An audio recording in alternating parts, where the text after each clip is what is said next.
नमस्कार. साप्ताहिक महाराष्ट्र या कार्यक्रमात मी सोनल चव्हाण आपलं स्वागत करते. घेऊयात आढावा महाराष्ट्रातल्या आठवडाभरातल्या ठळक घडामोडींचा.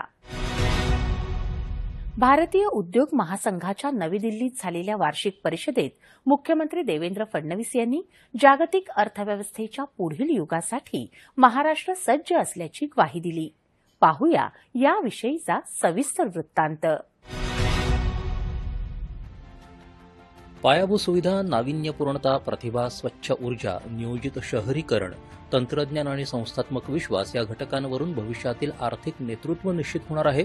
या सर्व शक्तींचा सहयोग साधणाऱ्या अर्थव्यवस्था भविष्याचं नेतृत्व करणार असल्यानं ही क्षमता असणारा महाराष्ट्र या दृष्टीनं आवश्यक परिसंस्था उभारत आहे, असं मुख्यमंत्र्यांनी सांगितलं. ते नवी दिल्ली इथं भारतीय उद्योग महासंघातर्फे आयोजित परिषदेत बोलत होते. अर्थव्यवस्थेच्या सर्व आघाड्यांवर राज्यात जाणीवपूर्वक प्रयत्न सुरू असल्याची ग्वाही मुख्यमंत्र्यांनी दिली. महाराष्ट्र हे भारताचं आर्थिक इंजिन राहिलं आहे, पण आता आम्ही जागतिक अर्थव्यवस्थेच्या निकषांवर महाराष्ट्राला तयार करत आहोत, असंही मुख्यमंत्र्यांनी सांगितलं. आज महाराष्ट्राची 660 अब्ज डॉलर्सची अर्थव्यवस्था देशाच्या जीडीपीमध्ये सुमारे 15% योगदान देत आहे. देशाच्या एकूण थेट परकीय गुंतवणुकीपैकी जवळपास 40% गुंतवणूक एकट्या महाराष्ट्रात झाली आहे.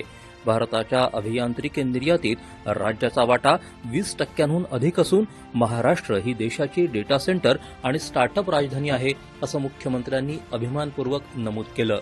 गडचिरोली हा 2032 पर्यंत भारतातला सर्वात मोठा हरित पोलाद उत्पादक जिल्हा बनेल आणि राज्यातली द्वितीय आणि तृतीय श्रेणीतली शहरं औद्योगिक विकासाची पुढची इंजिनं ठरतील, असा विश्वास मुख्यमंत्र्यांनी यावेळी व्यक्त केला.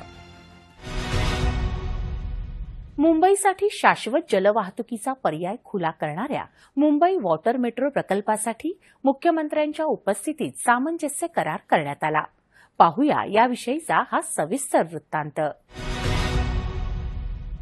मुंबईतल्या वाढत्या वाहतूक गरजांसाठी शाश्वत आणि पर्यावरणपूरक जलवाहतूक व्यवस्था उभारण्याचा राज्य शासनाचा प्रयत्न आहे.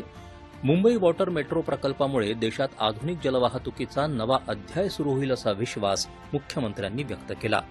मुंबई वॉटर मेट्रो प्रकल्पासाठी महाराष्ट्र सागरी मंडळ आणि नॉर्वे इथल्या हायकेएस या सागरी तंत्रज्ञान कंपनी दरम्यान सामंजस्य करार करण्यात आला. यावेळी मुख्यमंत्री बोलत होते. मुंबईत जलवाहतुकीसाठी आवश्यक पायाभूत सुविधा उभारण्याचा संपूर्ण आराखडा आता तयार झाला असून त्यासाठी आधुनिक आणि शाश्वत नौकांची आवश्यकता होती, ती या करारामुळे पूर्ण होईल, असं मुख्यमंत्री म्हणाले. मुंबईसारख्या महानगरात जलमार्गांचा प्रभावी वापर केला तर वाहतुकीवरचा ताण कमी व्हायला मदत होईल. मुंबईप्रमाणेच देशभरात जलवाहतुकीसाठी मोठ्या संधी उपलब्ध असून येत्या काळात शाश्वत जलवाहतुकीची मागणी झपाट्यानं वाढणार आहे, असं मुख्यमंत्र्यांनी सांगितलं. मुंबई सुरू होत असलेली ही संकल्पना देशातल्या इतर शहरांसाठी देखील मार्गदर्शक ठरेल, असा विश्वास त्यांनी यावेळी व्यक्त केला. आता घेऊया धावता आढावा आठवडाभरातल्या आणखी काही महत्वाच्या घडामोडींचा. भारत आणि व्हिएतनाम यांच्यातले संबंध बळकट करण्यासाठी महाराष्ट्र विश्वासार्ह भागीदार म्हणून कार्य करायला सज्ज आहे, असं मुख्यमंत्र्यांनी सांगितलं. ते व्हिएतनामचे राष्ट्राध्यक्ष तो लाम यांच्या एकदिवसीय मुंबई भेटीदरम्यान आयोजित इंडिया व्हिएतनाम बिझनेस फोरमला संबोधित करताना बोलत होते. राज्यातल्या वैद्यकीय सेवा अधिक सक्षम आणि आधुनिक करण्यासाठी जायका ही आंतरराष्ट्रीय संस्था महाराष्ट्राशी भागीदारी करायला उत्सुक असून या संस्थेकडून 3,708 कोटींची वित्तीय सहाय्यता घ्यायला मंत्रिमंडळानं मान्यता दिली असल्याची माहिती मुख्यमंत्र्यांनी दिली. टपाल विभाग हा केवळ सेवा देणारा विभाग नसून भारतीय सांस्कृतिक व्यवस्थेचा महत्वाचा भाग आहे, या शब्दात मुख्यमंत्र्यांनी टपाल विभागाच्या कामाचा गौरव केला. मुख्यमंत्री फडणवीस तसंच केंद्रीय दूरसंचार मंत्री ज्योतिरादित्य शिंदे यांच्या हस्ते मुंबईत अंधेरी रेल्वे स्थानक परिसरातल्या नूतनीकरण करण्यात आलेल्या अत्याधुनिक टपाल विभागाचं लोकार्पण करण्यात आलं, त्यावेळी ते बोलत होते. कोकणचा विकास हा महाराष्ट्राच्या प्रगतीचा भक्कम पाया आहे, असं उपमुख्यमंत्री सुनेत्रा पवार यांनी सांगितलं. रायगडमधील रोहा शहरातल्या विविध विकास कामांचं भूमिपूजन उपमुख्यमंत्र्यांच्या हस्ते झालं, त्यावेळी त्या बोलत होत्या. कोकणच्या विकासासाठी शासन कटिबद्ध असल्याचं पवार यांनी यावेळी नमूद केलं.